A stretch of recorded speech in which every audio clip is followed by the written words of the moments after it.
चाहिँ तपाईँहरू हो। तपाईँहरूको साइनोदेखि चाहिँ हामी पनि जोडिएको छौँ। तपाईँहरू आजदेखि चाहिँ पक्का सम्झिने बाटोमा भेट्दाखेरि पनि तपाईँले बाटो काटाकाट गर्नु भएन है, त्यो गर्नु पर्यो। अनि अर्को कुरो मैले झट्टै भुलेछु, अर्को चाहिँ हाम्रो के हुन्छ भनेदेखि हामी राईहरूको चाहिँ प्रयास हो यो चाहिँ अब के अरे हामीले एउटा तपाईँलाई जानकारी मात्रै गराएको के चाहिँ रहेछ राईहरूको संस्कार भनेर।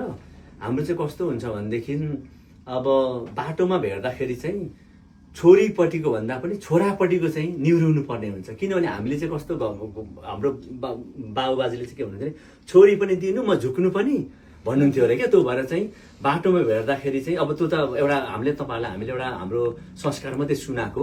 बाटोमा भेट्दा जसले नमस्ते गर्दाखेरि पनि हुन्छ, तर झुक्नु पर्यो को भनेर त्यहाँ चाहिँ लु म भन्दिनँ भनेर तपाईँहरू पनि पक्का गरेर बस्नुभयो। यता सम्झेको झुक्नु पर्ने चाहिँ तपाईँहरू चाहिँ छोरा केटापट्टिको चाहिँ झुक्नुपर्छ है। त्यो चाहिँ हाम्रो एउटा संस्कार छ। गर्दाखेरि तपाईँहरूले चाहिँ छोरी पनि लगेको छु, त्यो भएर मैले चाहिँ उहाँलाई झुक्नुपर्छ भनेर चाहिँ झुक्ने चलन छ। तर त्यस्तो हाम्रोबाट हुँदैन, एउटा हामीले तपाईँलाई सुनाएको मात्रै है। गर्दाखेरि लु अब मैले रक्सी सारेँ है त। अब यो रक्सी यता जान्छ अनि यो चाहिँ तपाईँलाई हाम्रो चाहिँ एउटा ऊ हो। यसरी घुसिसकेपछि लु अब 1 2 3 लु गर्नुहोस् तपाईँहरूले लु फेरि सेवारो अब चाहिँ जदो गर्नु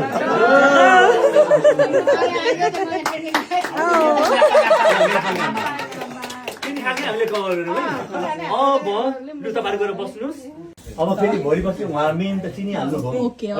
उहाँ चाहिँ अब हाम्रो लचिताको मम्मीको छामाको छोरी है। उहाँ चाहिँ छोरी हो र त लचिताको मम्मीको छामाको भन्दैछु नि त बुढिया।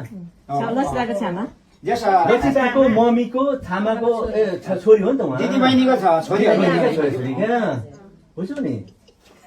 अब उहाँ चाहिँ तपाईँको कस्तो भने उहाँको आमा र हाम्रो तपाईँहरूको मेन सम्झिनीको आमा चाहिँ दिदी बहिनी। मेरो सासू ठुली, ऊ चाहिँ पक्केको छोरी। पक्केको छोरी पक्के नै भन्छ नि त मैले तपाईँलाई भने तपाईँको बुहारीको आमाको छामाको छोरी गर्दाखेरि लु अब तपाईँहरू पनि आजदेखि चाहिँ पक्का सम्झिनु हुनुभयो।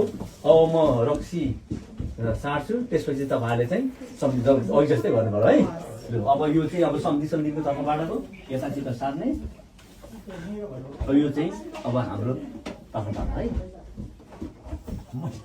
ठक्क टाइम अब सुरु ट्राफिक जाम यस्तो गर्नुपर्छ हेर न हेर सबैले भन्नु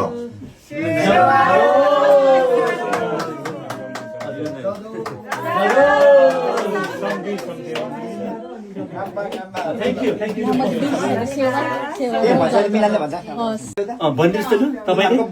बाजे दाजुभाइ हामी बाजे हामी जन्तरेको उहाँ साइला होइन तपाईँ बाजे साइलाको छोरी साइलाको नातिनी हामी जन्तरेको नातिनी।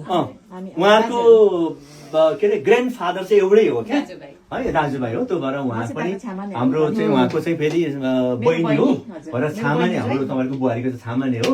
त्यो भएर उहाँहरू पनि घरकै हो। उहाँहरू पनि उहाँलाई पनि सम्झिनुपर्छ। 3 चोटि हाम्रो जितेलाई थाहा भएन, फर्स्टमा चाहिँ सेवा भन्नु पर्यो होइन, हौवा भने पनि हुन्छ, सेकेन्डमा सेवारो, लास्टमा चाहिँ जदो भन्नु पर्यो है। भेना उफ्रिनुहोस् है उता सिलिङ सुने गरी म हेर्छु तपाईँको टाउको छुन्छ कि छुँदैन सिलिङ। हस् लु 1 2 3 लु सुरु सेवा सम्झिनेज्यू अब सेवा अब जदो जम्पिङ भेना उफ्रिनुहोस् भेना। कस्तो छ भने हाम्रो दुईटा साइनो छ। मेरो मिसेसपट्टि फाल्टै साइनो छ, मपट्टि फाल्टै साइनो छ। त्यो भएर अब मेरो चाहिँ हाम्रो तपाईँहरूको हामी चाहिँ घरपट्टिको अघि चाहिँ जति पनि उहाँ चाहिँ माइतपट्टिको आमापट्टिको साइनो थियो, हामी चाहिँ अब चाहिँ बाउपट्टिको साइनो है। हामी चाहिँ बाउपट्टिको साइनोको। अनि म चाहिँ उहाँ हाम्रो तपाईँहरूको मेन सम्झीको बाबालाई चाहिँ मामा भन्छु, अनि हामी चाहिँ उमेरले दाजुभाइ है। गर्दाखेरि उहाँ चाहिँ मेरो भाइ, म चाहिँ दाइ भनेपछि बडा तपाईँको बुहारीको छ है। गर्दाखेरि यतापट्टि चाहिँ फेरि अब फाल्टै साइनो छ।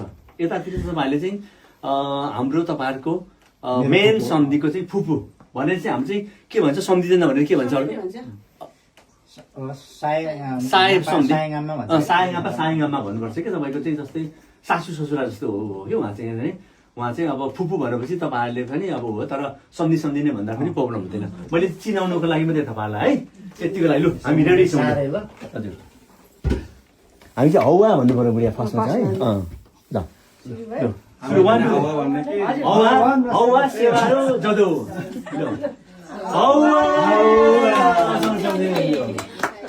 सेवारो सम्धि सम्धिनी ज्यू